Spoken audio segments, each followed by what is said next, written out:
felt that we answered all the challenges that were thrown up today, and I was terribly pleased with the way our players kept working at their game and with their aggression at the ball and so forth, and I felt that it was a good strong win for Essendon. Were you surprised the way the game started?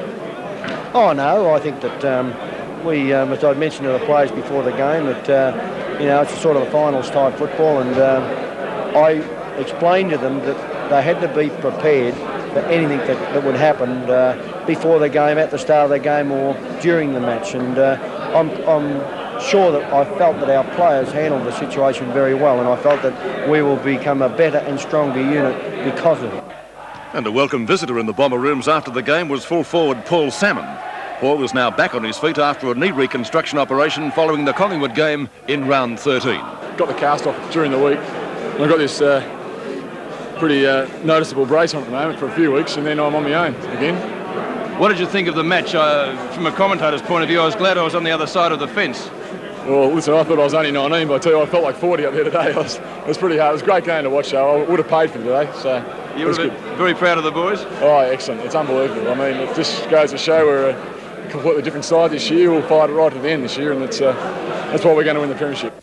And who would have won?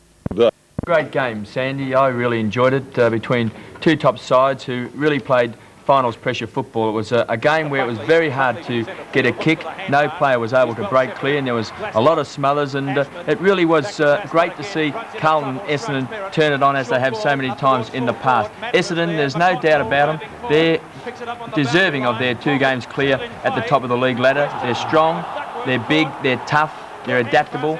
And there's no doubt that they've got the small players who can really lift when it's necessary. I thought their small players were down early in the game, but in that last quarter, Williams and Ezard really lifted their game. And of course, Simon Madden took 2 great marks on the forward line to give the game to Essendon. But there was Bruce Doull, and Bruce Doull was absolutely magnificent yesterday. And I think, Lou, that you would agree with me that Bruce Doull showed yesterday just what a great player he is for Carlton and just how much they rely on him. Well, he's a true defender, one of the old-fashioned type, and of course any guy that can keep Terry Danaher down, the brilliant Terry Danaher, down to 4 kicks, is certainly doing a great job. And they had to move Terry Danaher to centre half back to get him into the game.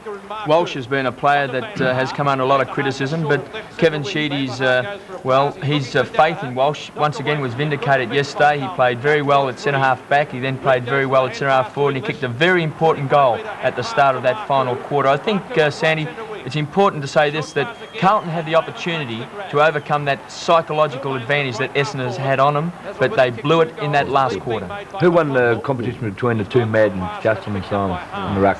Well, I thought that they played apart from each other. Of course, they both spent time in the forward line, and when they were actually in the ruck, I thought that Justin Madden did some very nice things. I actually believe he got Carlton back into the game in the last 10 minutes of that second quarter at half-time, so that Carlton could only go 14 points down. But Simon Madden was a magnificent player, but Justin, he's improved every time I've seen him. Lou, the physical clashes. Now, would that have been caused by the fact that Carlton have had levelled at them for years, that they couldn't sustain the pressure against Essendon? Well, I don't know. Kevin Sheedy blamed Carlton for starting the rough stuff. David Parkin blamed Essendon.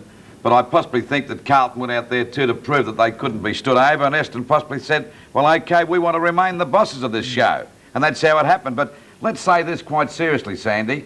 I know there were a lot of scrimmages going on at the beginning of the game, a bit of wrestling, but very rarely do players hurt themselves in that sort of a situation. 5 reports. Well, 5 reports. That's another thing I'm going to get back to. I think that half the reports going on today, 10 or 15 years ago, the umpires wouldn't even given a free kick for. Quite seriously. And they're stopping the game because Kevin mentioned young Walsh. Of course, Kevin Sheedy's had a lot of faith in this kid. And, of course, he's come to the fore now. He's playing great football the last 2 weeks. He got 1 vote.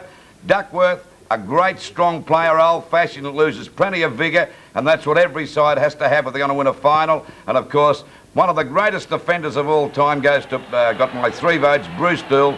The older he gets, the better he seems to get. And I think he could last for another 10 years on that game yesterday. Thank you, Lou. He plays vigorously and fairly. Thank you very much, gentlemen. St Kilda and Richmond will be next up.